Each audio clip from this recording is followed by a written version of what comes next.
wabarakatuh.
Baik, bisa saya mulai ya hari ini?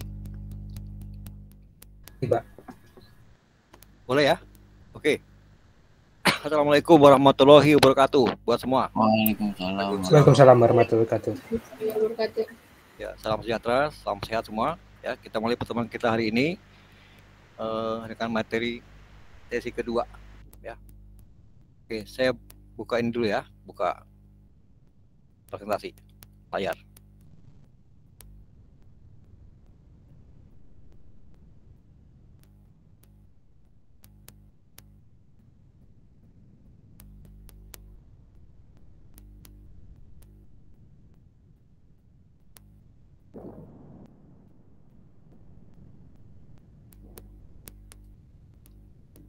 Bisa terlihat?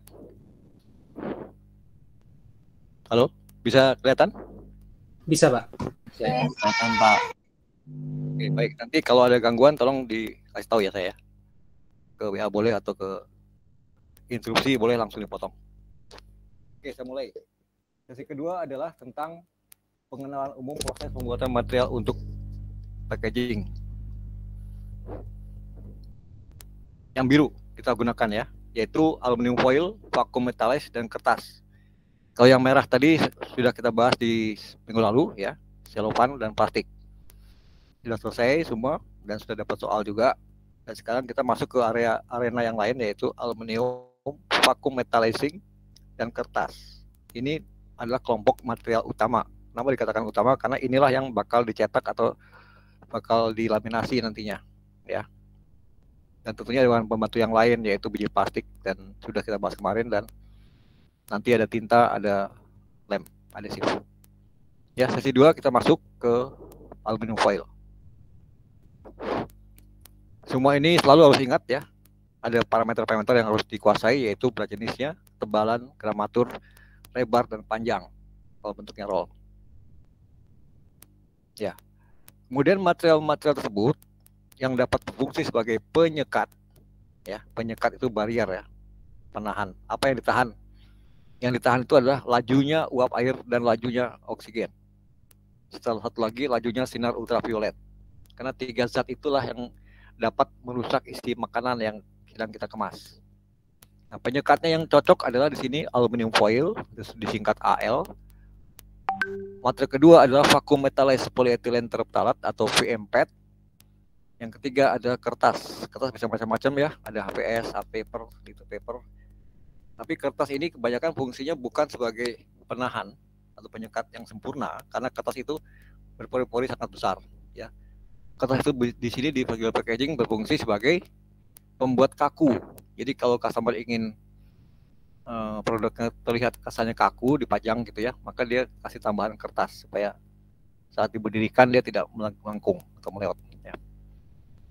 Itu material sebagai penyekat. Kemudian material film yang lain adalah sebagai penyekat, juga dapat fungsi sebagai perekat.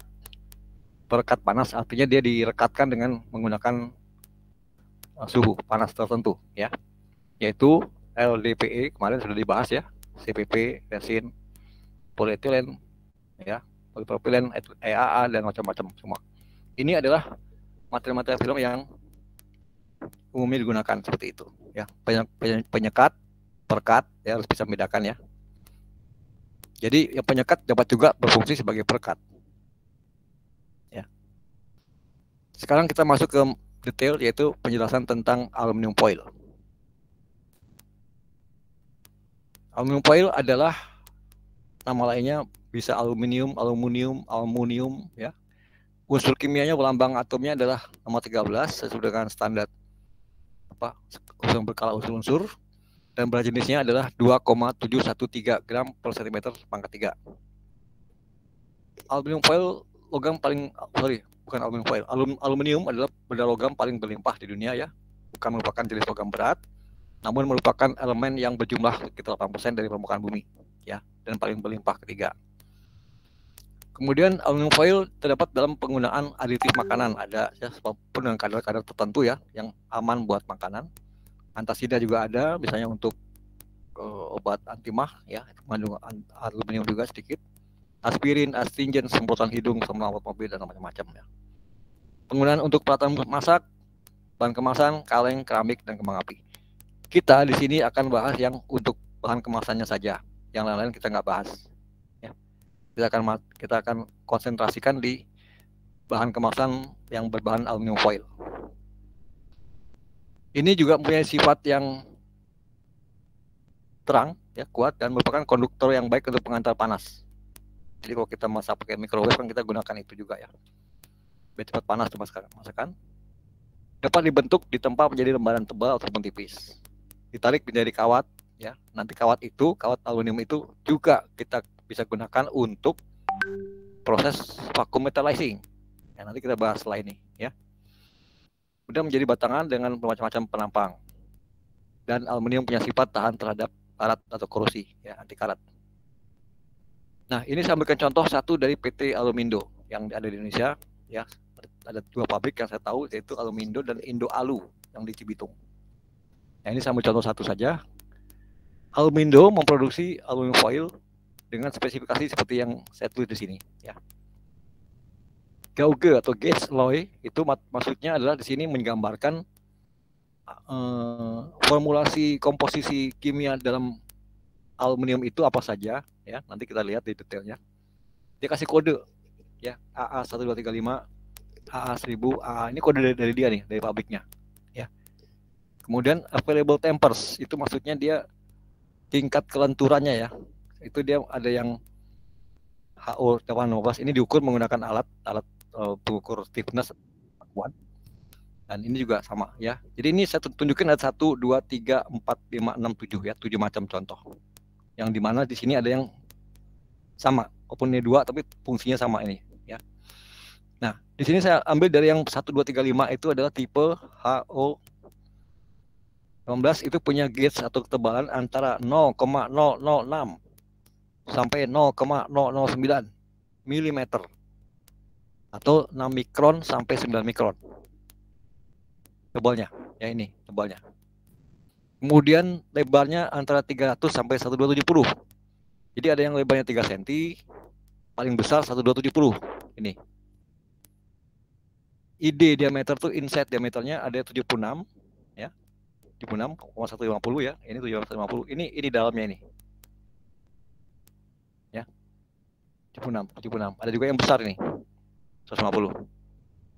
Bisa kita buat. Jadi bisa 76, bisa 150, tergantung apa besar kecilnya gulungan. Kalau gulungannya panjang ini seperti ini, dia harus yang besar nih diameternya 150 ini, supaya dia tidak rusak, tidak meretak ya. Untuk yang gulungan kecil dia pakai yang diameter kecil 76. Nah, kemudian permukaannya itu ada yang single bright, jadi satu sisi mengkilap, satu sisinya buram. Ada yang double bright, artinya 2 sisi dua-duanya mengkilap, gitu ya. Jadi tergantung kita mau butuh buat apa, kemasannya apa gitu. Ya. Sesuaikan dengan kebutuhan. Ini contoh satu dari PT Alumindo. Kita berikan. Lalu berikut ini adalah spesifikasi lebih detail apa kandungan di dalam ini, di dalam benda ini ya. terdiri dari apa saja. Nah, informasi dari pembuat dikatakan di situ untuk yang tipe 1050 sebagai contoh ya, di sini 1050 itu isinya adalah logam aluminium 99,5% ya, 1% kalau nggak salah ini. Kemudian ada ferrum, ada silika, magnesium, mangan, dan kuprum dicampur dalamnya. Nah, ini satunya mungkin nggak pas 100%, tapi kemungkinan ini ada komanya ya, lebih detail, sedikit sekali campurannya. Nah, inilah yang membedakan ya. Lihat, di sini silikanya 0,25%, di sini 0,30. Kenapa dibedain? Karena beda tipe, lihat nih. Ya, beda tipe pasti beda salah satu yang berbeda unsurnya. Dan sifatnya pun beda, mungkin di sini lebih lentur, di sini lebih kaku. Gitu. Ya, jadi banyak sekali tipe aluminium foil itu seperti ini ya. Dibuat oleh itu untuk macam-macam kebutuhan, untuk blister lain lagi, untuk bungkusan teh lain lagi, untuk bungkusan cairan lain, gitu ya. Itu mesti melihat pada buku petunjuk dari pabrik masing-masing. Contoh saya ambilkan seperti itu, ya. Jadi tidak murni aluminium saja, nggak mungkin. Kalau tidak ada benda-benda ini, dia tidak akan bagus jadi lembaran. Mungkin dia berupa serbuk masih, ya, tidak bersatu dengan yang lain. Nah, kalau kita membeli pun, saat kita membeli barang dari PT tadi, kita akan mendapatkan suatu data spesifikasi produk ya, seperti ini. Ini penting karena kalau kalian kerja di bagian purchasing atau bagian QC incoming barang, ini harus diperhatikan. Ya. Tipe apa, kandungannya apa saja ini, ya, berapa persen, kemudian kekuatannya berapa persen, pinhole-nya, lubangnya berapa banyak. Karena setiap aluminium foil pasti ada lubang-lubang kecil-kecil ya. Nggak mungkin dia bersih. Tapi seiring dengan ketebalan makin tebal biasanya makin hilang tuh lubang pori-porinya itu. Ya. Karena itu adalah benda yang getas dan mudah sekali berlubang-lubang. Ya, seperti itu. Ini nanti bisa dibaca, nanti saya kirim datanya lebih detail. Lalu bagaimana proses pembuatan alufoil? Nah, ini adalah saya tunjukkan satu contoh video bagaimana aluminium foil itu dibuat di suatu pabrik industri di luar negeri ya. Ini nanti hasilnya seperti ini. Ini masih bahan baku, nanti bahan barang ini kita gunakan untuk melapisi hasil cetak kita hingga menjadi berwarna begini. Oke, kita masuk dulu ke video proses pembuatan. Nah, mohon diperhatikan ya, pembuatannya seperti apa.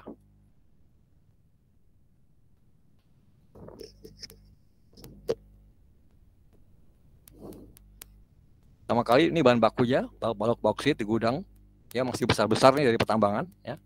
Kemudian ini di gudang dipotong kecil-kecil, ya seperti itu. Kemudian dicemplungkan ke dalam tanur peleburan sehingga meleleh, ya. Ini panas sekali sampai 1000 derajat lebih kira-kira ya. Nah, dimasukin ke situ, kemudian dicampur dengan zat yang tadi, ada silika, ada mangan, ya tembaga, ya dengan kadar tertentu. Nah, ini dihancurkan terus sampai jadi cairan panas sekali ini, seperti besi panas ya, meleleh. Nah, ini kemudian setelah cair, ya ada waktunya juga sih. Ini cepat-cepat masukkan ke cetakan. Nah, ini masih cair ya. Cetakan masih cair. Ditunggu sampai dingin. Sampai membeku, betul-betul dingin. Nah, ini dibuka tutupnya, sudah setengah dingin dibuka. Nah, ini sudah jadi cetakan ya. Jadi banyak. Nah, kemudian ini diangkat oleh crane. Ini berat ini. Diangkat, kemudian diletakkan di mesin untuk proses pendinginan sedikit. Nah, kalau di-press, ditekan, ini tebalnya masih kira-kira mungkin 20 cm ya. Di-press sampai tipis ini. Bertahap pelan-pelan. Kemudian dibasahi dengan minyak campur air tadi, ya. Yang sudah steril, yang sudah bersih, ya. Supaya rata hasilnya. Nah, ini di-press nih. Arah melebar di-press, arah ketinggian juga di-press. Ini untuk penekan arah lebarnya, ya. Ini untuk menekan dari ketebalannya. Lihat ini. Ditekan ya, ini dibasahi dulu. Nah, ditekan sedikit, tekan, oke. Pelan-pelan ditekan ya. Nah, setelah betul-betul tertekan dia mundur dulu sebentar, kemudian ini didorong melalui tekanan tadi tinggi ya, masuk, oke, masuk itu. Nah, jadi berkurang kan tebalnya. Nah, sekali lagi. Jadi maju mundur berulang-ulang sampai tipis. Nah, kemudian ditekan lagi supaya dia menjadi memanjang, ya, memanjang ke sana. Nah, kemudian masuk lagi, ditekan lagi dari atas, tekan lagi, terus. Proses annealing adalah proses pemberian cairan minyak dan campur air supaya tidak terjadi penggoresan, ya. Nah, ini ya, makin kecil kan ininya, tekanannya tuh makin merapat ini, kalau atas dan bawah tuh, jadi tipis dia, tipis. Terus jadi akibatnya kalau ini ditekan maka jadi memanjang dia, karena di kanan kiri juga ditahan.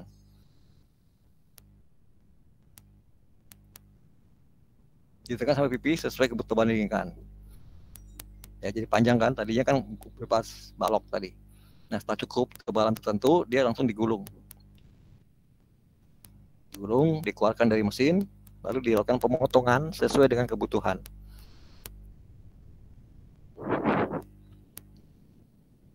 Nah, dipotong ya, bentuk roll jumbo.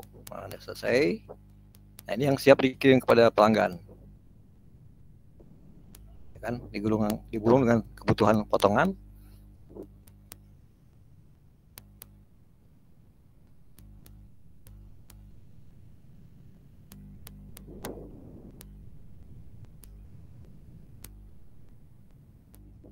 Nah, ini hasilnya, ya, sudah selesai, dirapikan tepiannya.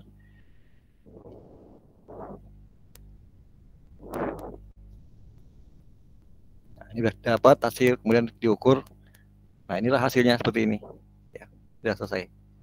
Yang tiap hari kalian pegang di pasaran. Ya, itulah dia yang disebut dengan aluminium foil pembuatannya. Oke, lanjutnya adalah bentuknya seperti ini, ya. Setelah jadi seperti inilah selembar kalau kita tarik, ya. Kemasan ini tidak murni aluminium, jadi artinya dia sudah tercampur lain, ya, seperti yang tadi sudah saya sampaikan tabelnya. Nah, akibatnya apa? Kalau dicampur dengan logam lain yang dimaksudkan untuk mendapatkan tingkat kekakuan dan kelenturan tertentu yang bervariasi, akibatnya maka kualitas aluminium foil untuk kemasan fleksibel akan lebih rendah dari aluminium asli.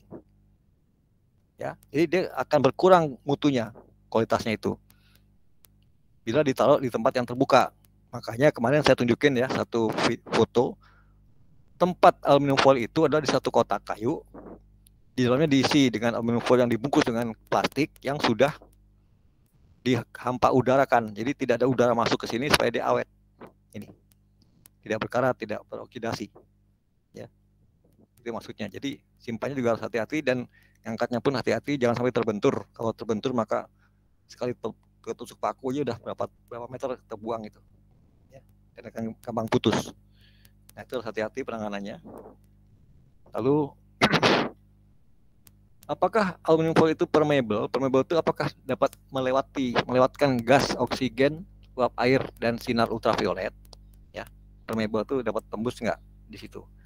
Aluminium foil dasarnya terkedap gas, ya, dan uap air, jadi tidak akan bisa lewat ketika lebih tebal dari 15 mikron, ya.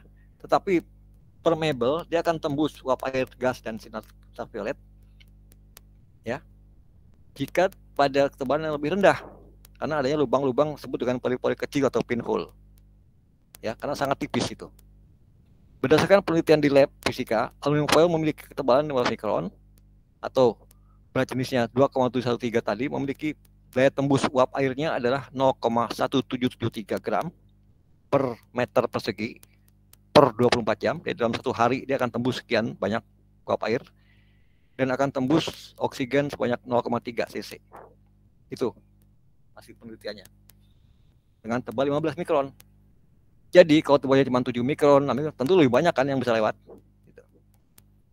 Nah, inilah pentingnya diteliti untuk mengetahui nanti kemasan aluminium foil ini cocok untuk apa.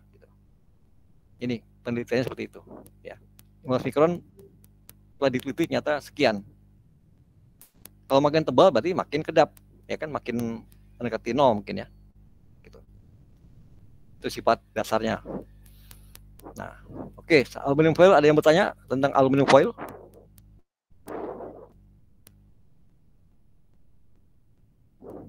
Itu fungsinya, ya. Jadi untuk melapisi pada kemasan makanan yang memerlukan ketahanan dari ultraviolet, uap air, dan sinar matahari. Oke, kalau nggak ada berarti sudah paham. Saya akan lanjut dengan yang sejenis dengan aluminium foil, mirip dengan aluminium foil adalah metallize. Apa itu vacuum metallizing? Vacuum metallizing, ya, maksudnya apa? Vacuum metallizing adalah proses membuat lapisan logam pada substrate, ya, plastik tadi, biasanya ke kemasan plastik, ya, ke polyester, ke nylon, ke OPP, misalnya gitu. Vacuum metallizing melibatkan pemanasan bahan pelapis logam sampai menguap, ya, dalam ruang vakum atau hampa udara berbentuk tabung. Jadi logam itu diuapkan dulu, dipanaskan, dileleh, ya. Kemudian uapnya digunakan untuk melapisi uap tuh, ya, bukan cairan. Kalau tadi kan metal atau aluminium foil kan cairannya yang dibekukan, kemudian dikepengkan, jadi satu lembaran, ya, digulung. Kalau ini uapnya yang dipakai, uapnya dipakai untuk melapisi. Karena adanya kekurangan tekanan di ruang hampa udara, ini mengakibatkan uap logam akan mengembun dan melekat pada substrate atau material plastik tersebut.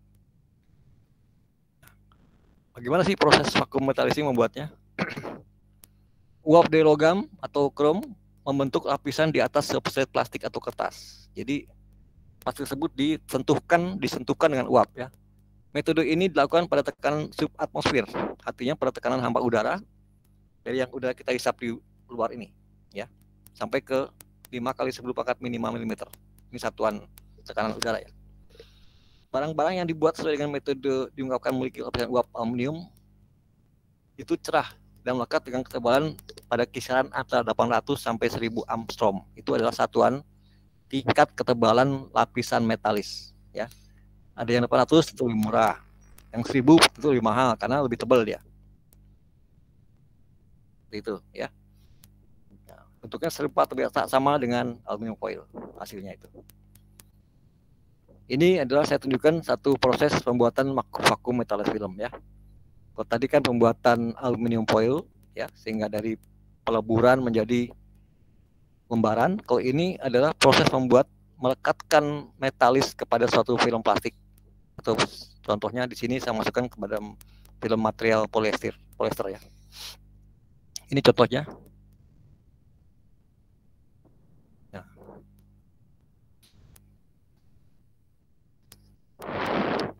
Ini mesin, ya, besar mesinnya, bisa dibuka, ya. Saya ambil contoh dari mesin Bobs yang kebetulan enak untuk dipelajari, ya. Nah, ini pompa. Jadi tabung besar ini dipompa udaranya nanti dengan pompa besar ini, ya, nanti belum sekarang. Nah, ini adalah bagian untuk memasang film. Bahan baku material yang akan dilapisi kita pasang di sini. Nah, ini, ya. Nah, kemudian di film dibuka, ya, di unwinder unit itu tempat melepas gulungan, ya. Unwinder melepas gulungan. Masukin ke roll pendingin. Lewatkan ke sini, pasang dulu, ya. Setup namanya. Ini sensor untuk ketebalan. Dan digulung di bagian rewinder. Ini. Di bagian rewinder, ya. Ini belum jalan nih, masih dipasang dulu. Kemudian ini dimasukin ke dalam sini. Tabung ini yang ada pompanya nih, ya, didorong dia masuk. Oke. Nah, ini ditutup dengan seal yang cukup kuat, karet, supaya dihampakan udaranya bisa, nggak ada udara masuk. Nah, ini operatornya siap untuk menghidupkan pompa, ya, dihidupin. Nanti di sini langsung ada terdeteksi udaranya akan berkurang habis sampai ke 0, ya, berkurang, habis, sedot, ya, kosong. Jadi tidak ada makhluk hidup bisa hidup di situ. Nah, inilah yang kerja pompa sedotnya, ini besar sekali, ya. Nyedot udara di sini, disedot keluar, ini jadi hampa nih.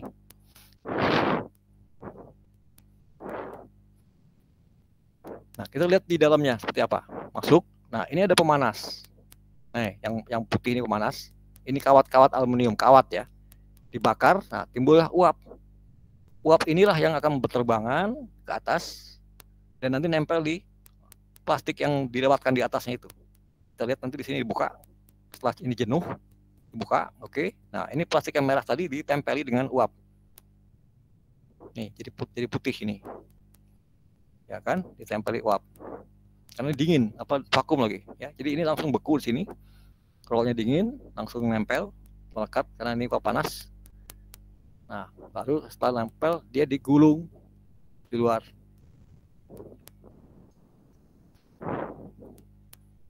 Ya, digulung lah dia di sini, jadi putih ya kemasannya. Gitu. Nah, ini yang dimaksud dengan metallized. Jadi bukan aluminium lembaran yang ditempelkan, tetapi uapnya yang disentuhkan ke sini. Jadilah dia berwarna putih.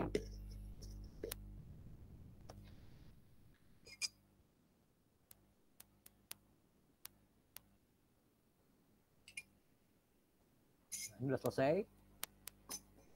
Tarik keluar. Dan ini masuk ke gudang untuk dikirim. Ya, selesai. Ya itulah kira-kira garis besar pembuatan metallizing di film.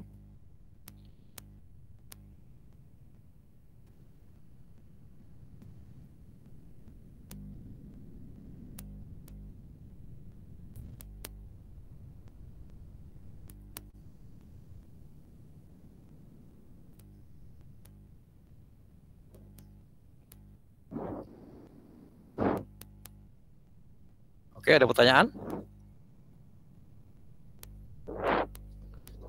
Apakah ada pertanyaan dari mahasiswa?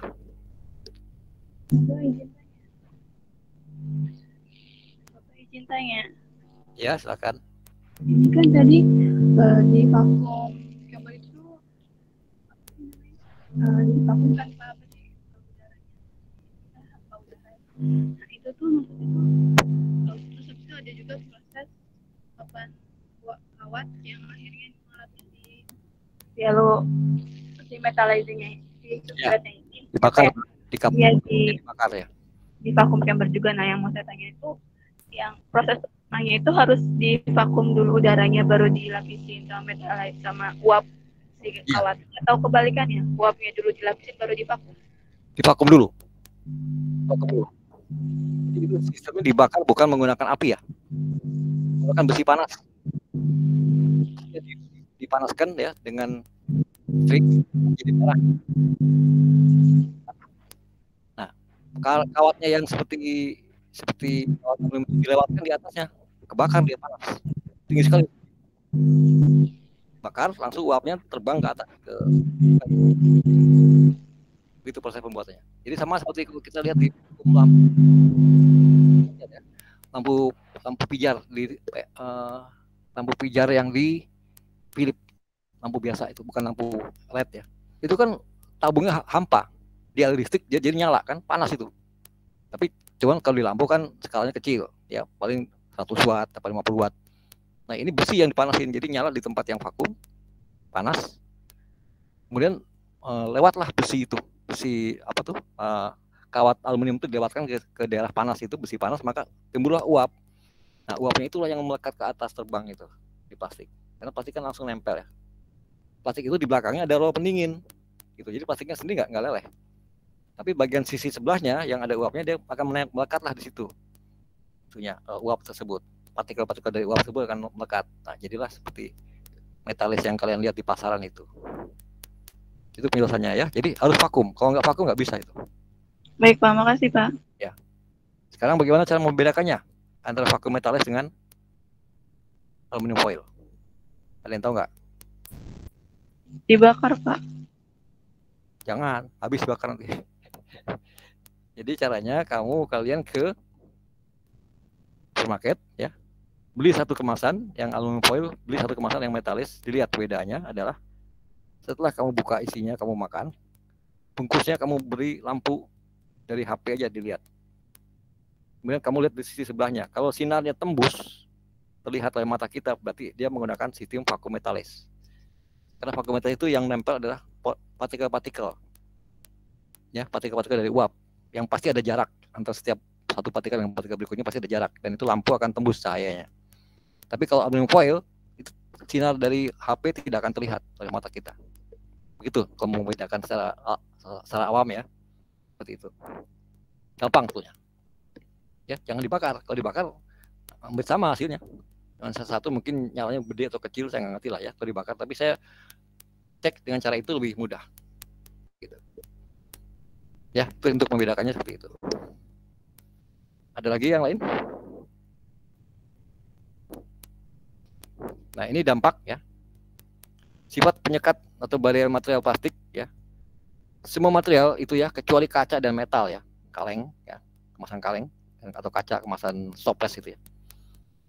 Kecuali dua itu ya, semua material dapat dilalui atau permeable. Permeable artinya dapat dilalui oleh uap air, udara, dan gas-gas lainnya. Karena metal foil tidak transparan dan kaca tidak fleksibel, maka untuk flexible packaging umumnya digunakan bahan plastik karena lebih lentur, ya kan? Kalau metal kan kaku, nggak bisa tekuk-tekuk. Kaca juga kalau ditekuk pecah, tidak fleksibel. Jadi kita gunakan plastik sebagai penghambat atau penghambat permeable-nya, aliran udara, gas, dan sinar bahkan ya. Contoh pengaruh uap air dan oksigen terhadap makanan. Di sini saya kasih contoh aja, potato chip misalnya, ciki, ya. Kalau kena uap air kan melempem, atau kerupuk melempem kan. Kamu buka, ditaruh di piring meja makan seharian, langsung dialot ya. Karena tidak terkontaminasi dengan uap air di udara kita. Kalau makanan berlemak, gorengan misalnya, kena uap air dia akan bau tengi lama-lama. Ya. Kopi bubuk misalnya kena uap air akan berjamur, ya terbuka. Jadi harus ditutup. Ini contoh aja. Jadi barrier itu atau material penyekat itu memang fungsinya untuk menahan zat-zat tersebut yang tidak dibutuhkan saat itu ya. Oke. Jadi itulah barrier daripada. Nah, kalau kertas, apakah punya barrier bagus? Tidak. Karena kertas itu berpori-pori, ya kan? Dia dari serat-serat kayu berpori-pori. Jadi mungkin dia akan masih tembus juga air dan uap gas ya. Jadi yang tahan itu adalah ya aluminium foil dan metalis. Gitu. Nah, tadi sudah kita bahas ya aluminium foil, kemudian kedua tentang vacuum metalize. Yang ketiga kita masuk ke kertas. Kertas juga bahan utama ya. Dia bisa dicetak, bisa juga untuk penyekat. Tapi tidak bisa untuk perekat. Ya. Kertas bisa untuk penyekat dengan tujuan untuk bikin kaku suatu kemasan plastik. Atau membuat warna putih juga boleh, dengan dasar putih, jadi kita nggak perlu pakai tinta cetak. Atau juga berfungsi sebagai pembuat kaku kemasan, jadi saat dipajang, diberdirikan dia tidak melengkung. Ya, itulah kertas ya, atau karton. Sekarang bagaimana kita proses pembuatan kertas tersebut? Nah, saya tunjukkan satu video waktu kunjungan di pabrik kertas di Ciwikimia, Surabaya, Jawa Timur. Ini bisa dilihat seperti ini pembuatannya, bisa pelajari. Nah, ini pembuatan dari kertas bentuk roll ya. Nah, ini kertasnya saya tunjukin di sini.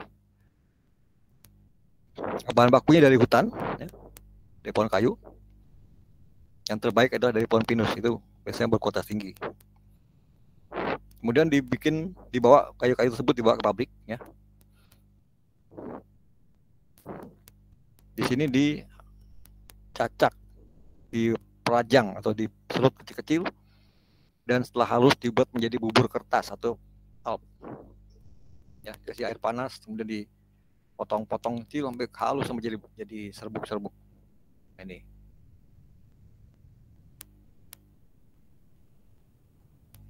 Ya, jadi potongan halus, kemudian digiling lagi itu sampai jadi serbuk seperti itu, ya.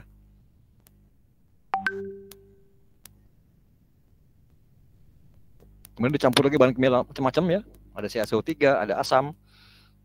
Dipadatkan, kemudian dengan conveyor ditarik ke wadah untuk diaduk dengan bahan kimia lain, ya. Sini. Jadi dari bawah tadi serbuk-serbuk yang sudah dipadatkan tadi dengan bentuk kotak-kotak dinaikin ke sini. Ya, naik. Nah, maka dia dipompa, ya. Setelah jadi bubur dipompa ke mesin pencetakan jadi kertas. Nah, ini besar sekali mesinnya. Nih lihat, ini ada operator lagi memeriksa, membersihkan, ya. Nah, ini mesinnya besar sekali, itu berapa kali tinggi manusia tuh. Pompa juga besar, ya. Pompa raksasanya 1, 2, 3, 4, ada 5 pompa. Nah, ini dari luar diseret ke dalam, ya. Lihat pipa besar. Nah, masuklah ke mesin ini, mesin pengering, ya. Jadi bikin selebar ini, ya, kira-kira. Serbuk bubur tadi ditempel di sini, kemudian dikeringkan di sini. airnya disedot keluar, dihisap. Ini airnya tuh, lihat. Jadi kertas yang masih lembab tadi betul dikeringkan, airnya dibuang ke bawah.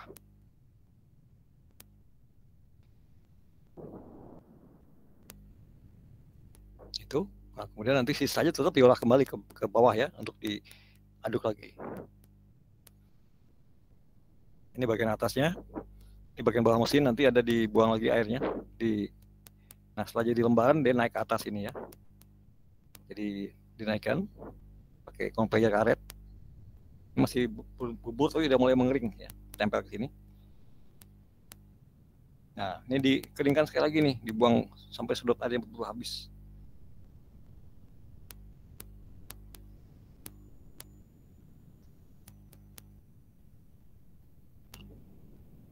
Nah, ini potongan-potongannya dibuang ke bawah ya. Disisir biar rapi pinggirnya, ini masuk ke proses pendinginan sini. Atau dikeringkan. Nah, kemudian baru digulung ke kiri ini. Lewat sini naik terus digulung ke kiri. Nah, ini. Digulung, dikeringkan sekali lagi. Di tension, tekanannya diseimbangkan ya. Nah, ini dia lagi dikontrol.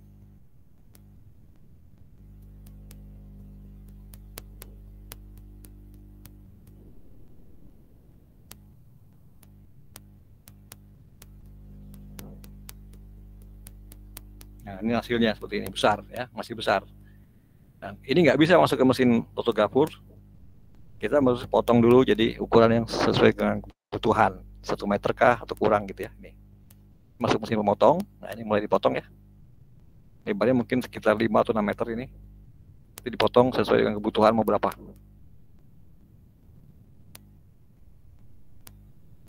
Nah, lihat di sini masuk ke bawah. Ini pisau-pisau. Jaraknya tertentu, mau lebar berapa ya. Ini juga jaraknya tertentu. Nah, misalnya di sini nggak dipakai, berarti yang dipakai hanya 2 pisau ini ya, ujung-ujung. Pinggirnya nanti dibuang. Nah, gitu cara kontrolnya. Nah, ini dibuang di bagian tepinya supaya rapih ya, gulungannya rapih. Nah, ini dibuang bagian tepi contohnya.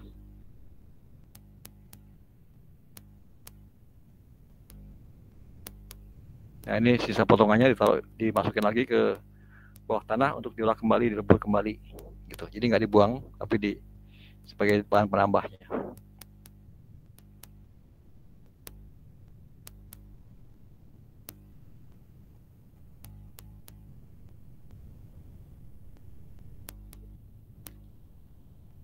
Oke.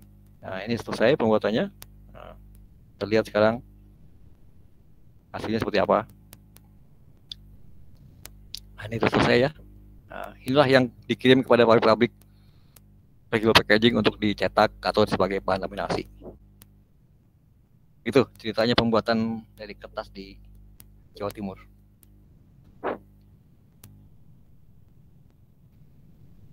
Ada yang tanya?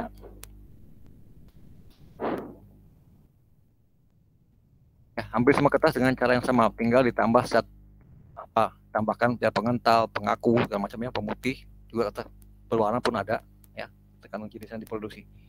Makanya nggak bisa sedikit ya, kalau pesan harus banyak ya, bertonton. Nah, kemudian semua material tersebut adalah harus beridentifikasi yang jelas ya. Ada identitas yang jelas, yaitu sudah saya jelaskan berkali-kali ya, pabriknya harus jelas, pabriknya namanya apa, suppliernya harus jelas, yang jual siapa, karena kadang-kadang pabrik tidak menjual langsung, tapi dia melalui satu agen atau agen penjualan, marketingnya. Kemudian nama generik material apa yang dijual harus jelas ya. Jangan tertukar dengan merek dagang. Nama generik dengan merek dagang itu berbeda, sesuatu yang berbeda. Tipe, jenis, dan grade. Grade itu juga menunjukkan spesifikasi dari masing-masing generik itu. Fungsi untuk apa ya. Bentuknya, apakah raw atau lembaran atau sheet atau cairan ya. Atau pasta, contohnya tinta offset kan pasta ya, kayak mentega gitu, kental. Kalau tinta fotografur encer, cair. Adhesif juga cair. Kemudian harus diperhatikan dimensi GTLP, gramaturnya berapa, tebalnya berapa, lebarnya berapa, panjang berapa 1 mm ya. bobotnya, beratnya, dan volumenya. Ini, jadi kalau kalian membahas material harus perhatikan 9 hal tersebut, ya. Oke, ini contoh, saya kasih contoh satu identitas yang jelas ya, yang benar ya. Di sini saya beberkan satu contoh Sumitomo pabrik, ya. Ini import ya di Jepang ya. Dia jual ke Indonesia dengan nama suppliernya Nichimen, ini lain perusahaan, ya. Dia menjual melalui distributor. Kemudian apa yang dia jual adalah polyethylene resin. Mereknya apa? Sumikaten. Tipenya LS711. Bentuknya dia apa? Granular. Selesai. Bobot kantong 25 kg per kantong. Dimensi GTLP tidak ada, karena apa? Dia bentuknya biji-biji. Ya, jadi nggak mungkin ada tebal, panjang, lebar. Kalau yang kedua, ini ada. Ya, tebalnya sekian, panjangnya lebar sekian, panjang sekian. Tipenya ini. Ya, bentuknya tapi karena roll. Ya, kalau ditimbang kira-kira 60 kg per roll ya. Dan ini di sini kebetulan Aga Karya dia menjual sendiri, tidak melalui distributor, langsung dia jual ini. Ada bagian marketingnya. Nah, ini juga import di Indonesia dijual oleh PT Indah Multi. Ya, barangnya apa? Nylon. Ini datanya. Bentuknya film, roll ya. Ini juga Aga Karya sama, tapi dia produksinya polyester. Di sini produksinya BOPP. Namanya pun jadi lain mereknya kan, Arlen dan Areta. Jadi kalau dengar kata merek Areta itu pasti polyester. Kalau mereknya Arlen itu berarti BOPP. Tipenya pun lain-lain ya. Ini PF, PH, PAX, ini TF, TMM, banyak ini. Ya, jadi ini yang saya maksud dengan tadi, harus jelas identitas material tersebut. Dari mana sumbernya? Oke, ini yang lain lagi ya, sama, harus ada pabrik, suppliernya apa, generiknya apa. Tinta lem di bawah tuh PT Hightech. Hightech dijual Hightech Indonesia ya. Ini Jerman lem yang jual PT DWK Murni, adhesif. Bentuknya cair ya. Kalau ini bentuknya roll, granular, dan cair ya, macam-macam. Nah, sekarang kita kalau di industri flexible packaging, kita yang sering digunakan adalah ini yang saya sampaikan ini ya. Ada aluminum foil, ada nylon PVDC coat, cellophane, PHK, CPP tipe ini ya. Ini semua. Ini saya kasih kode NSL dan SL, maksudnya adalah kalau aluminum foil dikasih kode NSL artinya dia tidak non-sealable layer, artinya tidak dapat diseal, tidak dapat direkat menjadi kantong. Dia hanya buat melapis saja. Ya. Ini juga yang NSL. Tapi yang saya kasih kode SL ini, dia bisa untuk melekat menjadi bentuk kantong. Gitu, ya. Jadi yang kodenya SL ini bisa direkatkan jadi bentuk kantong. Ini. Kemudian berat jenisnya adalah ini, seperti yang di kanan macam-macam ya. Jadi harus dihafal atau diingat-ingat ini. Lalu foil sekian gram per sentimeter pangkat 3 ya. Ini semua nggak ada yang sama ya. Ini juga ya, sama. Kemudian di sini juga akrilik asid mengandung zat tambahan yaitu akrilik asid 7%, ada yang 9, ada yang 8, ya, 5 juga ada. Ini gunanya untuk merendahkan suhu seal. Tujuannya untuk merendahkan suhu seal sehingga material tersebut jika digunakan oleh customer yang punya mesin packaging yang berkecepatan tinggi, dia bisa outputnya bisa besar, cepat, ya. Cari aja yang cocok yang mana, 7% kah, 9% atau apa, ya, di survei. Kemudian polyethylene, ya, ini juga sama. Nah, inilah dia contoh-contoh. Kalau di sini adalah kalau kamu di pabrik melihat satu kantong, ini tanda-tandanya ya. Kalau ini menunjukkan merek materialnya, ini menunjukkan nama generik, ya. Ini logo pabrik pembuat. Ini berat volumenya 25 kg. Ya. Ini tipe material ada di samping di sini. Ditulis. Ya. Jadi tipenya FC9413G. Ada lagi yang FC9413E. Itu tidak sama materialnya. Mungkin nggak sama dalam segi kecepatan lelehnya, ya kan? Peruntukannya dan segala macam. Dan terakhir nomor lot batch ini penting sekali. Kalau kalian jadi QC ini mesti dicatat. Karena kalau nanti ada apa-apa komplain apa, ini kita pakai sebagai bahan untuk mengkomplain ke custom supplier. Gitu. Oke. Ini identifikasi. Pertanyaan?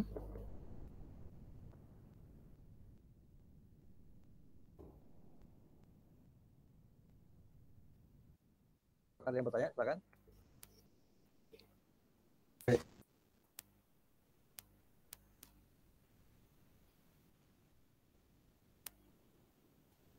Kalau diam berarti sudah paham ya. Saya lanjut. Gimana? Ada yang masih mau tanya? Saya lanjut. Gimana, Neng? Suaranya kecil. Sudah cukup ya. Oke, saya lanjut dengan material pracetak pendukung lem berbentuk cair. Apakah itu? Ya, pendukung berbentuk cair adalah tinta cetak, adhesif, solvent, ya, itu cair. Kemudian paper core dan corrugated box bentuknya padat, dia selobong dan penggulung dan kantong plastik untuk membungkus hasil jadi. Ya, ini adalah material-material pendukung lainnya untuk suatu proses industri, flexible packaging. Tinta cetak, adhesif, solvent dan lain-lain. Ya. Tinta cetak, kita bahas dulu satu persatu. Tinta cetak ini ya, baru nanti adhesif. Tinta cetak, printing ink adalah material pewarna, bentuknya cair dan berwarna tertentu. Ada cair, magenta, yellow, black, dan putih. Kalau di offset mungkin hanya sampai black ya, saya yang like ya. Kalau di lithographer harus ada putih karena kita banyak cetak di transparansi. Jadi supaya dapat kesan warna putih bisa menggunakan tinta putih atau kertas putih tadi deh, yang di atas saya sebutkan. Kemudian terbuat dari campuran pigmen, binder, aditif, anti busa, anti elostatik dan sebagainya. Ini adalah zat kimia yang ada dalam tinta tersebut, ya. Binder itu apa? Binder itu adalah zat untuk melekatkan kepada material yang dicetak. Pigmen itu zat warna. Aditif itu zat tambahan lainnya, juga aditif ya, untuk mengurangi misalnya jangan sampai ada busa, jangan sampai ada electrostatic effect. Karena tinta kalau diputar-putar di mesin itu kan terjadi gelombang atau statik yang dapat mengakibatkan warna menjadi blobor ya. Jadi blobor tidak bagus gitu. Mungkin ada sedikit bayangan atau fogging gitu ya. Nah ini karena pengaruh daripada itu. Jadi kita kasih zat-zat tertentu, ini semuanya bentuknya padat ya. Kemudian ditambah dengan pelarut yang encer, yaitu toluen dan atau isopropyl alkohol, A, methyl ethyl keton dan macam-macam tergantung kebutuhan. Kemudian tinta cetak yang digunakan pada proses lithographer printing sifatnya encer. Jadi kalau diukur dengan suatu alat yang dinamakan Suncap 3 ini, Suncap nomor 3. Itu diukur maka dapat kekentalan sekitar 17 sampai 20 detik pada saat digunakan. Pada saat digunakan di mesin. Tapi pada saat baru datang dari supplier di gudang itu kekentalannya adalah 30 detik. Jadi lebih kental ya. Dengan alat yang sama. Nah, sedangkan untuk flexo dengan mesin flexographer tintanya berbentuk sangat kental dan berpelarut air. Beda ya. Kalau lithographer berpelarut ini. Ini namanya pelarut kelompok aromatik hidrokarbon ini. Aromatik hidrokarbon ya, toluen, IPA. Kalau ini kelompok air nih, berpelarutnya air, water base. Oke, itu pengetahuan tentang tinta di awal. Nah, mesin cetak dan lithographer dapat mencetak media-media atau substrate antara lain ini semua ya. Aluminium juga bisa. Ya. Oke, nilon, paper, aluminium. Karena aneka media yang dapat cetak, mereka menggunakan mesin lithographer, maka diperlukan tinta yang sesuai dengan struktur yang sama atau kompatibel. Ya, nggak sembarangan. Yang mentang-mentang tinta biru, tinta biru kertas pakai aja buat plastik. Waduh, habis kamu. Jadi komplain nanti. Nah, kemudian selain itu jenis tinta cetak yang digunakan harus kompatibel, ya, baik saat dicetak maupun setelah dicetak, pasca atau purna cetaknya, agar tidak jadi masalah seperti terkelupas, warnanya berubah, atau retak-retak, ya, warna jadi retak semua, bubble dan sebagainya, ya, itu dia penjelasannya. Nah, spesifikasi baik dagang serta penamaan tipe tinta tidak sama antara satu perusahaan tinta dengan yang lain. walaupun tinta tersebut sama-sama digunakan untuk substrate yang sama. Contoh, ya, nanti saya berikan contohnya. Umumnya tinta cetak adalah dalam satuan kemasan 15 kilo atau 20. Ya. Basic resin yang digunakan adalah itu nama kimianya ya, polipropilen, poliuretan atau poliamid, tergantung apa yang dibutuhkan. Dan tinta dari pabrik tersedia dalam warna dasar CMYK, ya, itu medium, putih, dan juga dalam bentuk dari standar warna dari Pantone, ya. Atau juga warna yang dibuat berdasarkan pesanan khusus. Kita minta dibikinin gitu, di matching sendiri. Bisa itu. Jadi tergantung pabriknya seperti apa yang kita jalankan. Nah, ini adalah saya tunjukkan satu contoh tinta untuk yang sebelah kiri untuk dicetak di bahan UPP, yang ini dicetak di bahan nilon. Kandungannya adalah ini semua. Nih. Ada dua semacam barang, ya. Dan cara bikinnya adalah nomor satu, ini dicampur salt solusi 045, ini kode ya, kode dari bahan kimia tersebut. Kemudian tulis vinil asetat dan ini tambah pigmen yellow. Ini kan warna kuning kali ya. Jadi dikasih warna kuning di sini. Ini diaduk dulu 30 menit, kocok ya. Nah, kemudian setelah 30 menit ditambahkanlah ini. Tambahkan lagi solusi etil asetat 60 ini IPA, toluen dan seterusnya. Dapatlah satu adukan sebanyak 753 kg. Ini satu adonan nih. Karena ini pengaduknya besar sekali ya. Besar. Jadi nggak bisa bikin kecil-kecil, sedikit-sedikit nggak mungkin. Ini mesti 1 ton, setengah ton gitu ya. Demikian juga yang ini ya, sebelah kanan nih. Hanya bedanya di sini tinta untuk cetak di bahan PET. Untuk dicetak di bahan polyester, ini cetak di bahan UV. Ya, ini contoh aja. Dan masih banyak lagi yang lain-lain seperti gini yang formulasi tinta. Jadi saya nggak sampaikan semua, ini terlalu banyak. Ini contoh saja saya sampaikan seperti ini. Ya, tinta itu ternyata tidak sederhana. Banyak unsur kimia yang dimasukkan ke situ. Oke. Sekarang contoh penamaan tinta cetak dari supplier. Ya, kok tadi kan penamaan material bentuk resin, biji plastik ya, padatan semua.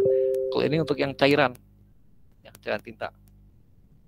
Nah, ini saya ambil contoh aja. Ini 3 perusahaan besar tinta ya, PT Hightech, PT Cimanitoka, dan Inco. Di sini untuk tinta yang sama, semua ini adalah tinta untuk mencetak di bahan UPP. Ya, semua ini. Tapi untuk warna putih, merah, dan biru, ya, namanya lain-lain lihat. Harganya pun beda-beda.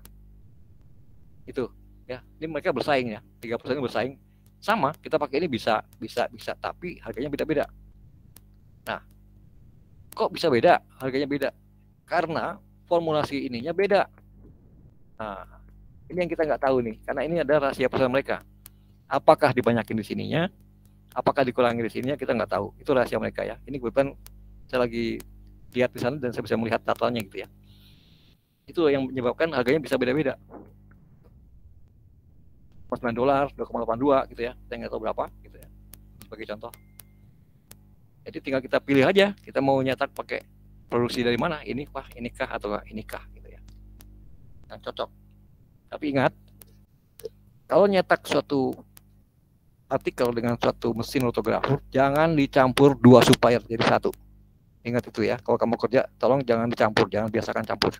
Walaupun mungkin hasilnya sama, tapi jangan coba campur. Misalnya gini, kamu pakai ini, ya habis, ada tinta ini, udah campur aja jadi 1, atau ada ini campur 1. Waduh, itu gawat. Kenapa? Kalau terjadi sesuatu, mereka tuh nggak bertanggung jawab. Ya, kalau nggak bertanggung jawab, mereka lempar-lempar, bapak pakai ini sih, kata dia, bapak pakai itu sih, gitu kan? Kenapa? Karena mereka bikinnya pasti ininya beda. Nih, di dia mungkin pakai ini, di kita enggak, atau pakai bahan lain. Nah, ini yang jadi masalah, karena ini kimia semua. Kalau dicampur menjadi apa kita nggak tahu, karena kita bukan ahli kimia, ya kan? Jadi tolong pada saat kamu kalian ngeprint, jangan dicampur. Misalnya ini campur hitam ini, campur aja pak sama hitam, waduh kacau nih. Oke, saat itu mungkin masih bagus, hasilnya masih nggak masalah. Tapi nanti setelah berhari-hari di pasaran, itu karena ada reaksi kimia yang kita nggak tahu kecampur apa menjadi apa, maka warna hitam akan menjadi retak-retak, atau jadi pudar, atau jadi lepas. Ya, kita nggak tahu itu. Nah, nanti kalau kita komplain ke pabrik tinta, mereka akan lempar-lemparan, kan Bapak campur sama pabrik lain gitu. Saya nggak tanggung jawab, Pak, gitu. Ya, tolong jangan lakukan hal itu untuk keamanan perusahaan. Ya, ini contoh yang lain juga. Ini tinta untuk silvan, apa untuk polyester, ya. Semua ada namanya. Ya, jadi ini contoh aja. Jadi sebenarnya pabrik tinta banyak ya. Ada PT Sakata, ada PT Denipon. Ini saya contohkan 3 aja. Nah, ini adalah contoh beberapa tipe tinta dari beberapa pabrik serta peruntukannya. Untuk apa sih kita pesan ini, tipe ini, tipe ini, tipe ini. Nah, ini ya saya jelaskan di sini. Jadi tinta jenis Lamik F, Lamistar, Investel, atau Lamial, ini kan pabriknya beda-beda nih. Itu bisa digunakan untuk cetak di bawah film. Ya. Ini di bawah film. Kalau ini untuk cetak di atas permukaan film. Karena punya karakteristik tertentu yang lebih kuat ya. Ini untuk cetak di bawah permukaan kertas misalnya gitu, atau selopan. Ya, ini saya berikan, silakan dibaca ya. Peruntukannya seperti apa. Nah, ini nanti menjadi referensi untuk pesan barang dari pabrik tinta. Ya, tinggal dicari aja, ini speknya mana TTS-nya. Nah, ini contoh fisik tinta di gudang, ya seperti ini, kaleng-kalengnya. Ini tinta, ini adesif, ya kaleng-kalengnya seperti ini. Ini solvent, pelarutnya. Ini adesif. Jadi ada mereknya, hati-hati. Baca dokumentasinya disimpan oleh QC di sini. Harus lengkap supaya tidak salah pakai ya.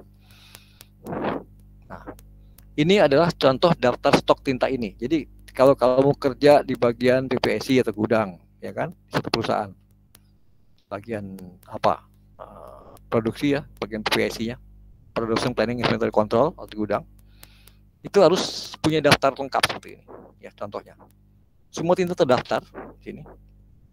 Dan kemudian terdaftar tintanya apa, suppliernya siapa, tanggal terimanya kapan. Ini penting supaya masa kadaluarsanya kita tidak sampai kelewat, itu rusak tuh tinta. Ya. Jumlahnya berapa kilo, ya, digunakan berapa kilo dan sisanya berapa, ya.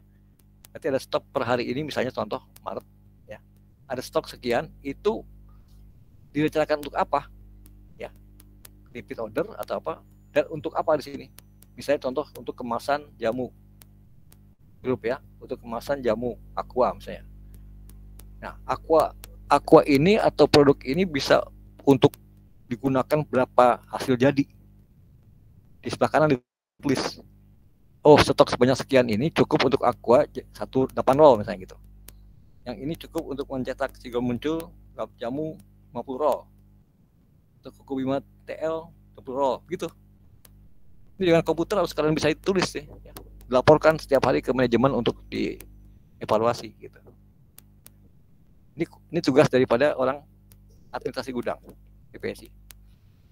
Dari mana sumber datanya? Ya dari bon-bon pengeluaran, bon pemasukan, ya kan? Pengambilan dari keproduksi, pengembalian dari produksi, dan catat semua dimasukkanlah dalam bentuk laporan seperti ini, rekapitulasi. Dan yang penting ini nih. Jadi nanti bos bisa ngeliat, oh ini berarti kita punya stok sekian nih untuk nyetak jamu sebanyak 500 roll, cukup.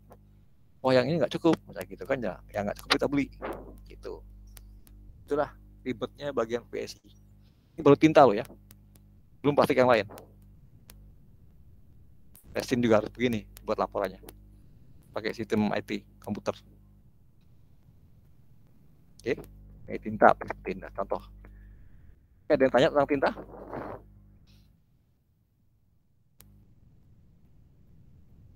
Ya, siap-siap nanti kalau kalian lulus ada yang mau kerja, inilah tantangan di depan yang bakal kamu hadapi di suatu perusahaan. Ya, ketemu sama barang-barang macam-macam ini. Oke, ini sekarang kita masuk ke cairan yang lain, yaitu adhesif atau anchor coating. Kok namanya dua ya, adhesif dan anchor coating, nanti saya jelaskan. Kedua benda ini adalah lekat, ya. Nempel.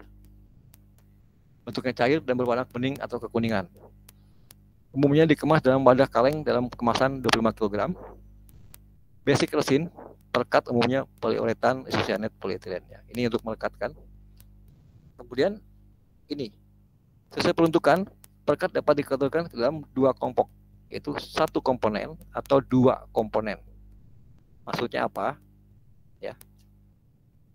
Satu komponen atau single komponen ini umumnya dipakai pada proses extrusion coating. Jadi setelah di printing kita ada pasca cetak yang disebut dengan extrusion. Itu saat melekatkan kepada satu material yang lain karena berbeda jenis atomnya, kita harus gunakan single komponen saja cukup. Ya, cukup. Tapi untuk yang dua komponen untuk apa? Ini dipakai pada proses dry laminasi. Yaitu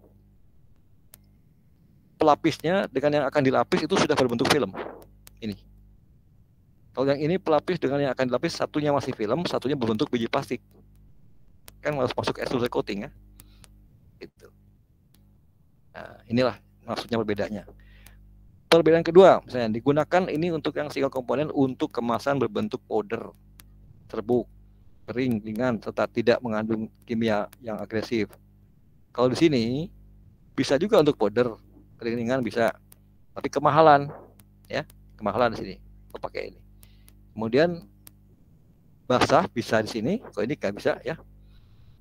Dan tidak ada kandungan agresif chemical, ada maupun tidak dia bisa pakai ini. Apa itu? Misalnya agresif chemical, misalnya cabai, saus, asam tinggi, ya, garam atau obat-obatan tertentu, karbol. Nah itu harus pakai yang ini. Solid content pakai pada umumnya berkisar 7-70%.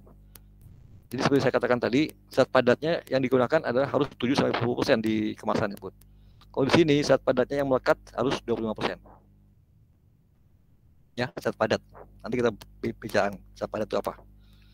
Kemudian nomor 4 adalah perbedaan keempat adalah single komponen perekat yang untuk menggunakannya memakai satu macam perekat saja ditambah pelarut cair, ya kan? Kalau di sini adalah perekat yang untuk menggunakannya dipakai dua macam perekat yang salah satunya berfungsi sebagai katalis dan ditambah pelarut air. Gitu. Ya. Katalis itu adalah zat untuk mempercepat pengeringan daripada lem yang satu lagi. Gitu ya. Nah, inilah dia perbedaannya, 4 perbedaan daripada single komponen dan dua komponen. Nah, di sini saya bikin catatan. Kadangkala perekat dua komponen ini dapat digunakan pada proses extrusion coating setelah solid contentnya diturunkan menjadi 7-10%. Ini kan tinggi nih, 25, 35 ya. Kalau kamu encerkan sampai 7, maka baru bisa digunakan di sini. Gitu. Ini kondisi darurat, tapi jangan keseringan karena ini biayanya tinggi. Ya, bagus, tapi tinggi cost-nya. Ya, jangan dipakai sering-sering. Untuk situasi misalnya stok lagi kosong, boleh. Ada tanya? Silakan.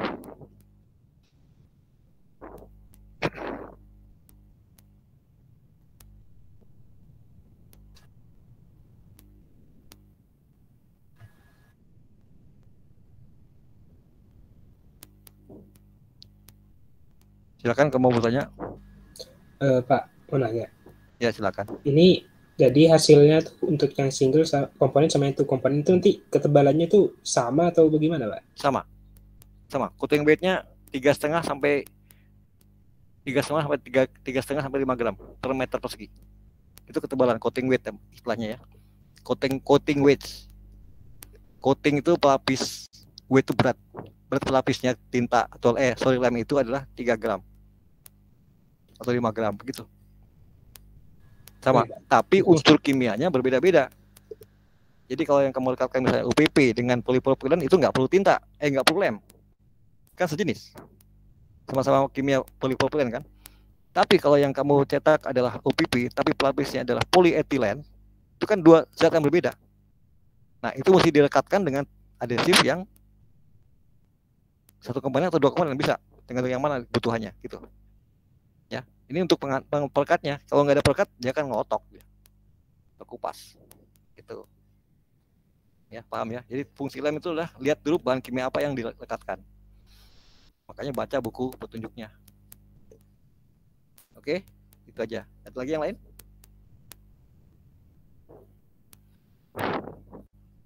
Coating weightnya bisa 2,5, bisa 3, tergantung isinya mau berat atau ringan. Kalau contohnya misalnya isinya minyak brimoli kayak kemarin saya tunjuk, ya berarti mesti sekitar 3,5 gram tuh. Tapi kalau isinya enteng-enteng, misalnya contoh bumbu sausnya Indomie kan enteng tuh ya, itu mungkin 1,5 gram cukup, apa 2 gitu. Ya, itu semua diatur di mesin nanti. Ada alatnya di mesin untuk mengatur jumlah coating weight namanya. Coating weight-nya tuh berat pelapisnya berapa. Ya. Satuannya gram per meter persegi. Itu bisa diukur. Ya, silakan yang bisa keras sedikit, putus-putus soalnya. Apa kan ini kalau di single kan extrusion, terus kalau yang D2 itu dry. Kalau misalnya yang wet lamination itu maksudnya masuknya kemana? Sorry, terputus suaranya. Robot, bisa diulang? Kan kalau misalnya single itu extrusion, terus kalau two itu dry. Kalau misalnya yang wet lamination itu masuknya. Kalau wet laminasi lain lagi, bukan dry laminasi. Bukan, ini wet laminasi gitu kan, bahkan ada 3 tuh jenis laminasi tuh. Nah yang kalau yang wet ini tuh masuknya tuh kita harus pakai single komponen atau two komponen. Kalau yang wet laminasi itu lemnya jenisnya beda ya, karena dia menggunakan air. Ya, dia beda, dia menggunakan air, pelarutnya air. Kalau ini pelarutnya adalah aromatic hidrokarbon yang disebut dengan toluen, ya, etil asetat. Itu aromatic hidrokarbon, bukan air. Kalau wet air dia. Biasanya satu komponen dia kalau wet. Lem ditambah air, gitu kan? Nah, kemudian nanti direkatkan dulu baru dikeringkan. Kalau ini diberi lem dulu baru dikeringkan baru direkatkan. Itu urutannya. Kalau dry laminasi, namanya juga dry, ya. Jadi plastiknya yang akan dilapisi itu dikasih lem dulu, kan basah, dikeringkan dulu, ya. Dry laminasi itu dikeringkan, baru tempel film keduanya. Ini sama seperti halnya kita kalau ngelem pakai AKI bond di sepatu misalnya, kan dikasih lem dulu, kan nggak langsung kamu tempel plastik karetnya kan, dikering-kering dulu, dipanas-panasin, baru tempel, plak gitu. Nah kalau wet laminasi itu dia dibasahkan dulu dengan lem ya yang basah, kemudian ditempel baru dikeringkan. Beda, langkahnya beda gitu. Baik Pak, makasih Pak. Ya, biasanya satu komponen tuh kalau wet tuh, jarangnya 2 komponen. Oke ya, tuh ada lagi yang lain kah? Oke, saya lanjut dengan contoh formula perkat satu komponen. Ini contoh ya, jadi sudah mulai mendetail. Ini biasanya dikasih kode dengan angka ya. Tiap pabrik angkanya beda-beda ya. Nah, sebagai contoh di sini adalah yang satu komponen adalah misalnya 4100, adhesif 4100. Plus metanol berarti pelarutnya metanol. Itu ya, untuk mengencerkannya dengan metanol. Kalau yang ini dengan pelarutnya adalah pengencernya adalah air dan alkohol. Ya, satu komponen nih. Kenapa satu? Ya cuma satu, ini satu adhesif. Satu adhesif. Kalau yang ini 2 adhesif nih. Yang kanan. Adhesif A dan adhesif C. Adhesif EPS 71 dan KN75. Ini adhesif ini dan ini. Pengencernya adalah etil asetat. Bukan air kan? Nih. Sama ini. Nah, ini pun ada caranya cara mencampurnya. Nggak boleh 3 ini dicampur jadi satu blok, nggak boleh. Ini dicampur dulu dengan ini sedikit. Yang ini dicampurkan ini sedikit, aduk, baru ini dicampurkan. Itu prosedurnya. Nggak boleh main tuang aja semua nih. Wah, mentang-mentang 3 komponen main tuang aja dalam satu ember. Nggak boleh. Rusak unsur kimianya. Jadi ini dulu, tambah ini sedikit, aduk. Ini tambah ini sedikit, aduk. Nah, adukan pertama dan kedua baru dicampur. Itu cara nyampurnya. Ini juga sama gitu, ya. Baca di petunjuknya pasti begitu penjelasannya. Ya, ini contoh formula satu komponen. Nah, kemudian ini adalah istilah-istilah untuk membedakan antara adhesif dengan alkohol coating. Adhesif itu perekat yang digunakan untuk merekatkan 2 material yang keduanya telah berbentuk padat. Contohnya alufoil dengan OPP atau alufoil dengan LLDPE. Ya, dulunya kan roll film. Nah, dia disebut dengan adhesif. Kalau anchor coating itu istilah perekat yang digunakan untuk 2 material yang salah satunya sesaat sebelum melekat berbentuk cair. yaitu apa? Biji plastik tadi. Jadi biji plastik kan dilelehkan. Nah, saat leleh mau menjelang beku, itu mesti ditempel ke bahan lain misalnya.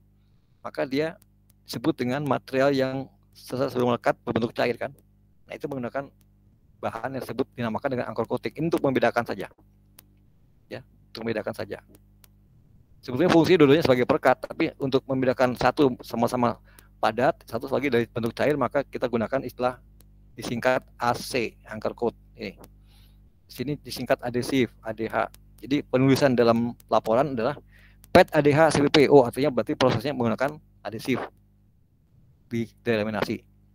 Kalau ini PET ACPE, artinya prosesnya di extrusion coating.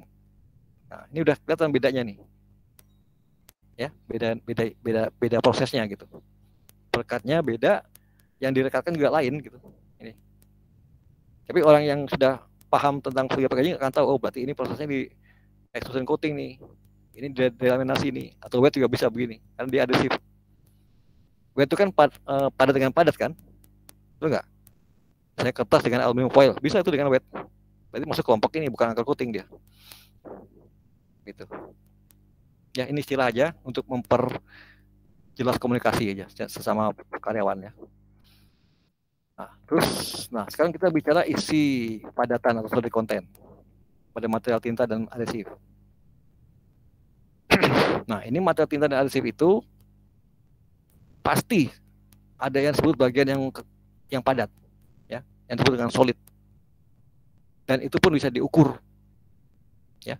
Kandungan padatan atau solid content adalah bagian yang tidak mudah menguap atau disingkat non volatil, NV, ya, non volatil, yang berada atau terlarut tercampur dalam satu larutan tertentu. Umumnya dinyatakan dalam satuan prosentase dari berat total. Jadi kalau kamu terima 25 kg per kaleng, itu berarti padatnya sekian persen, berarti padatnya ada sekian kilogram gitu. Ya. Itu dalam spesifikasi tertulis. Apakah itu solid content? Ini saya kasih penjelasan lebih tajam lagi ya. Suatu zat padat yang terdapat dalam satu larutan tinta cetak. Contoh zat padat yang lazim terdapat di dalam larutan tinta cetak adalah kalau tinta cetak ya. Kalau tinta nih. Satu, zat warna itu pasti padat. Kedua, binder. Tadi yang saya katakan untuk melekatkan kepada bahan plastiknya. Perekat pasti pengikatnya adalah bentuknya padat. Aditif, anti busa, anti statik, anti fogging ya, anti blocking dan segala macam. Ini padat. Nah, padat ini ditambahkanlah pelarut cair, maka dapat angka-angka persentase tadi, ya kan? Zat padat akan melekat pada substrate setelah pelarutnya habis. Nah, jadi pada saat printing kan kamu lihat kemarin ya di video, printing masih cairan, begitu kena plastik kan gambarnya nempel tuh, tintanya nempel. Kemana uapnya? Apa cairannya menguap dia? Makanya disebut dengan aromatic hidrokarbon. Jadi dia langsung terbang ke udara habis. Terbuang di luar. Ya, itulah dia. Fungsi daripada cairannya hanya untuk menghantarkan saja tinta supaya melekat ke plastik. Kalau nggak ada cairan, maka tinta nggak bisa nempel. Ya. Di plastik. Nah, ini sebagai contoh analogi saya jelaskan seperti ini. Ya, kamu di dapur misalnya ada kopi, ada gula. Ini padat kan? Dicampur dengan air panas 1 liter per 1 gelas gitu. Nah, inilah dia padatannya. Berapa persen zat padat tersebut dalam ini? Pasti bisa dihitung kan? Misalnya ini 10 gram, ini 30 gram, ini seliter. Bisa dihitung dong, ini berapa persen kandungannya dari total tahuan ya, gampang hitung-hitungnya. Tinggal dibandingkan saja. Nah, di tinta juga begitu. Ada yang padat yang disebut dengan pigmen. Ini warna-warni, mau yang merah, yang hijau, biru, ungu. Ada binder, itu juga padat. Ada aditif, padat juga. Nah, 3 zat ini dicampur dengan pelarut. Berapa persen kadarnya, zat padatnya, solid content-nya ini? Nah, bisa hitung. Ya, dengan cara ditimbang. Misalnya ini 100 kilo, ini berapa kilo, nanti ketahuan nih, berapa kilo. Atau berapa persen kandungannya, zat padatnya, solid content-nya. Nah, ini contoh adhesif dibandingkan tadi. Kalau tadi kita bicara sebelah kiri adalah gula pasir padat, kopi padat, dan air panas cair. Kalau di sini sebagai contoh adalah ini padat, plus cair larutnya. Nah, ini yang dalam satu kaleng itu isinya beginian. Kalau yang kiri dalam satu gelas isinya begini yang siap kita minum. Gitu. Ya. Padat maksudnya. Nah, solid content yang harus melekat pada benda yang direkatkan. Ya, itu yang melekat, cairannya akan terbuang. Jumlahnya berapa? Disesuaikan dengan kebutuhan yang diinginkan. Bisa 7%, bisa 2%, ataupun 3% dari yang digunakan. Ya. Ini bentuk kalengnya. Jadi kaleng ini ada penuh, ya, encer, padatnya sekian persen di sini, sekian persen di sini, sekian persen di sini, ada semua. Ya, itu yang dimaksud dengan zat padat tadi. Kebutuhannya berapa? Kalau di sini masih tinggi-tinggi, ya. Pada saat digunakan harus diencerkan lagi, ditambah, gitu, ya. Nah, ini contoh di adhesif untuk Delamy. Pabriknya Incode, mereknya Petako, contoh ya. Tipenya ada 2. Kalau ada 2 data begini, artinya ini adalah 2 komponen. Komponen 1 dan komponen 2. Ya. Solid content-nya 60%, 75. Artinya dalam satu kaleng ini ada padatnya 60%. Dalam satu kaleng ini ada padatnya 75%. Sisanya apa? Cairan. Ya, ini 2 komponen semua. Beda pabrik, beda merek, beda merek, ya. Ini juga sama, ya, 2 komponen, ini dan ini, ya, 2 komponen, ada solid content-nya, masing-masing ada nggak sama, ya. Kemudian ini contoh yang 1 komponen, dia nggak ada temannya nih, jadi kalau mau pakai tinggal ini campurin sama pelarut, selesai, ya. Dia kandungannya di sini 10%. Ini 2 komponen, ya. Ini belum tentu sama. Kadang-kadang sama ada, tapi untuk ini masing-masing pabrik punya spesifik yang berbeda, ya. Dibilang 40, 50, 75, ya. Dan ini merek, ini penjualnya, pabriknya. Ini bisa, untuk ini bisa aja. Tinggal bicara harga kan kita. Mana yang murah kita pakai kan gitu. Kayaknya baca spesifikasinya dia untuk apa. Nah, ada pertanyaan tentang ini? Soal konten ini adhesif.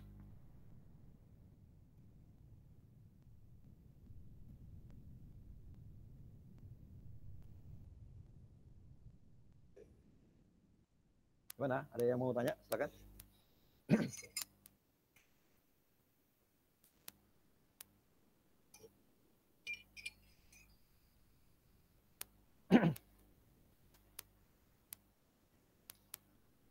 Oke, kalau diam berarti paham ya.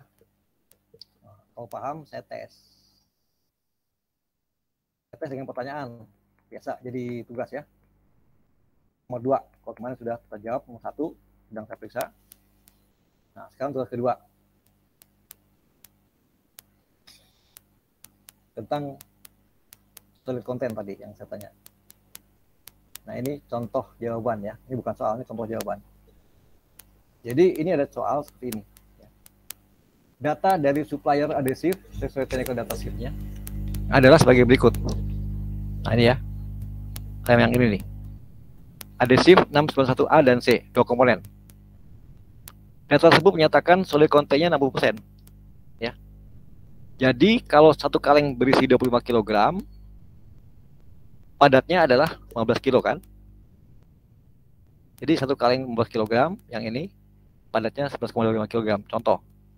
Artinya kalau ini saya tulis dengan angka 100, pasti di sininya adalah 25 kg. 60% dari 100 ya, 60 kg, gitu kan? Nah, ini sebagai contoh aja deh. Satu. Nah, dalam satu pail atau satu kaleng terdapat yang solidnya sekian. Oke, sampai sini paham ya? Kemudian ada petunjuk supplier lagi dalam bukunya, TDS-nya. Penggunaan pada mesin laminasi harus menggunakan rumus formula ya, perbandingan adalah ini dicampur ini adalah 5:1. Jadi kalau ini pakai 5 kilo, ini kamu 1 kilo. Kalau ini pakai 50 kilo, ini kamu pakai 10 kilo. Pokoknya sebanding segini. Ini petunjuk ya dari supplier. Lalu setelah dicampur, buatkan solid content dengan siap pakainya harus 20%. Lalu di sini solid content 60%, ya kan? Itu 75. Bagaimana cara bikin 20 ke 20? Maka ditanya di sini, maka berapa tambahan pelarut solvent atau asetat yang harus ditambahkan pada formula tersebut agar total solid kontennya mencapai 20% seperti yang diminta ini. Nah, caranya adalah tulis dulu ini ya. 1 2 1 2 ini tulis. Dia kan 5/1. Oke, 5/1. Tulis ini. Nah, artinya di dalam 5 kg kalau 60%, maka padatnya adalah 3. Betul kan? Dalam 1 kg jika padatnya dinyatakan 75%, maka dia beratnya 0,75 kg. Nah, padat dan padat di total dapat suatu padat gabungan adalah 3,75 dalam larutan ini. Nah, 3,75 kg inilah yang harus dinilai sebagai 20% nilainya. Bagaimana caranya? Berarti harus ditambah pelarut. Ya, pelarutnya apa? Etil asetat ini sudah disebut. Tambah pelarut. Berapa banyaknya? Sekian. Dari mana ngitungnya? Dari sini, ya. 3,75 kg itu kalau dinilai 20%, maka 100%-nya adalah 100% per 20% kali 3,75 kan? Maka akan dapat sekian. Maka jumlah yang di totalnya sekian, artinya kita mesti menambah tanda merah ini adalah asetat sebanyak 12,75, yaitu ini dikurangi ini dan ini. Ya. Jadi mintalah ke gudang, Mas tolong kasih saya 12,5 kg. Maka saya akan dapatlah satu campuran dengan nilai sekian. Betul kan? Gitu. Sesuai dengan petunjuk kan dari supplier. Jadi kita nggak salah. Oke, sampai sini ada yang mau tanya?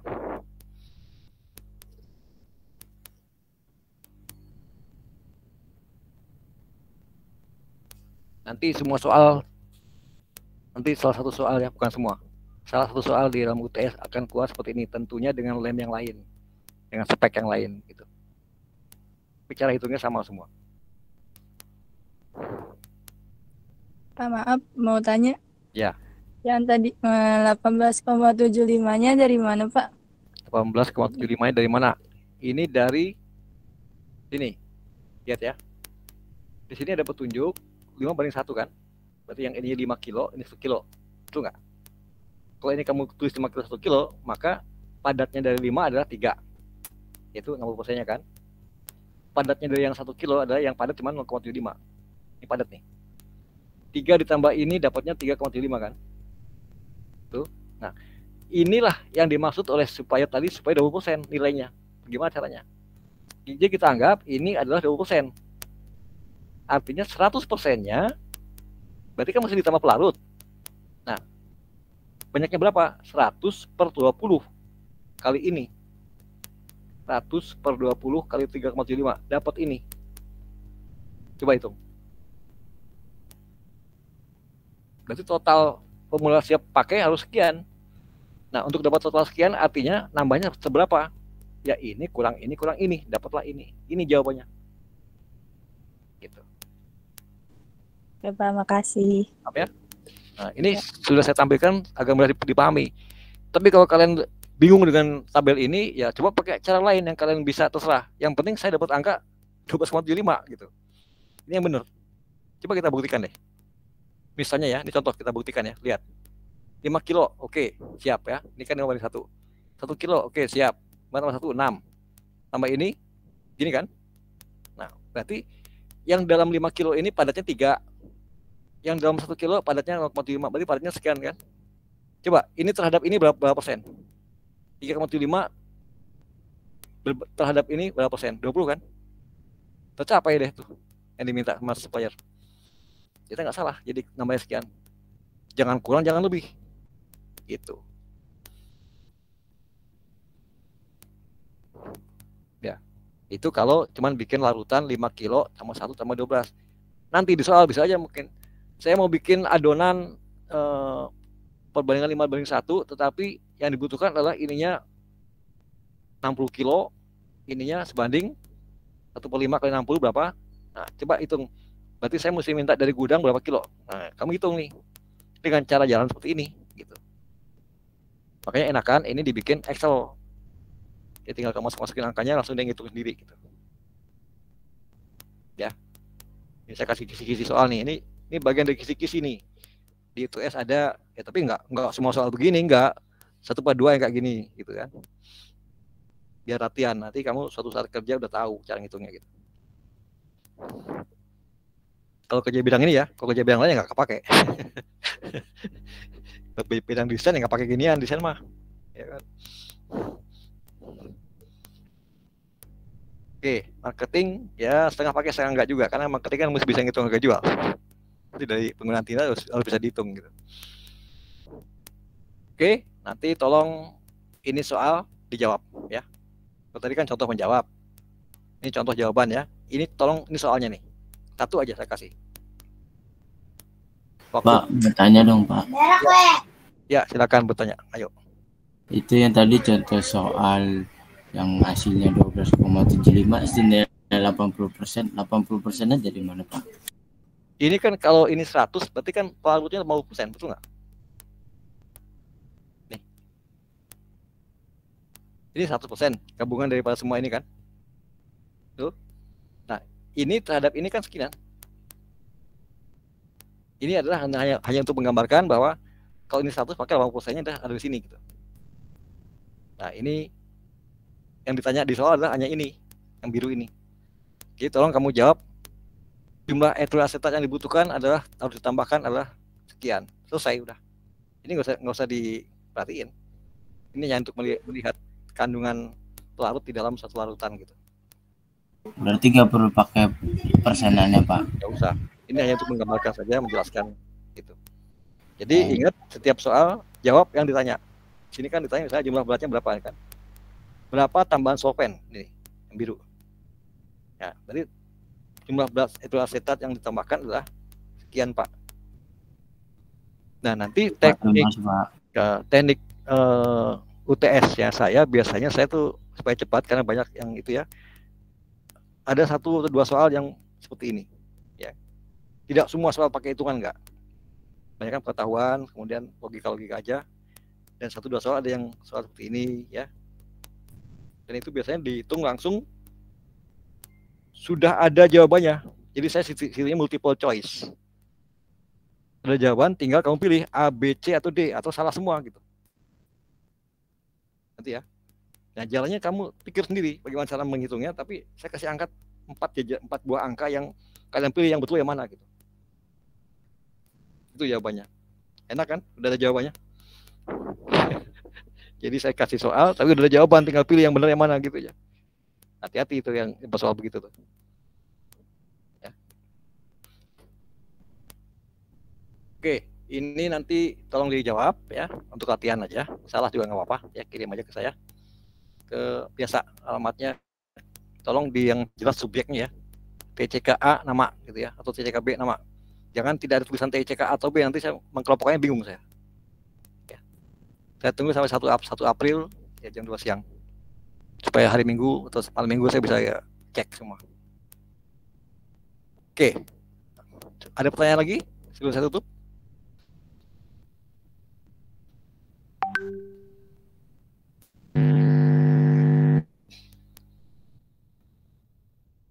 Materi saya kirim ya. Jangan sorean. Kelas saya selesai.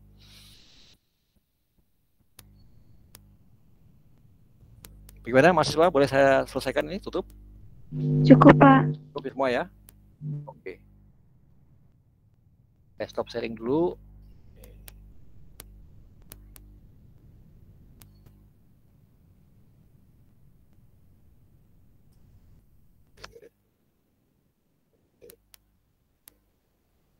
Baiklah, kalau tidak ada yang bertanya, boleh nanti tanya lewat Japri, silakan ya ke WA. Saya tutup saja pertemuan ini cukup ya, sampai jam 11.32 saja. Oke, saya ucapkan Assalamualaikum warahmatullahi wabarakatuh. Selamat berpuasa. Waalaikumsalam warahmatullahi Waalaikumsalam warahmatullahi wabarakatuh. Pak Iqbal, tolong absen, Pak. Ya, Pak Ingles. Terima kasih, Pak Iqbal. Sama-sama, Ingles. Untuk absen udah Bapak bantu di e-learning ya? Ya, Pak. Makasih, Pak. Baik, Pak. Terima kasih, Pak. Terima kasih, Pak. Ya.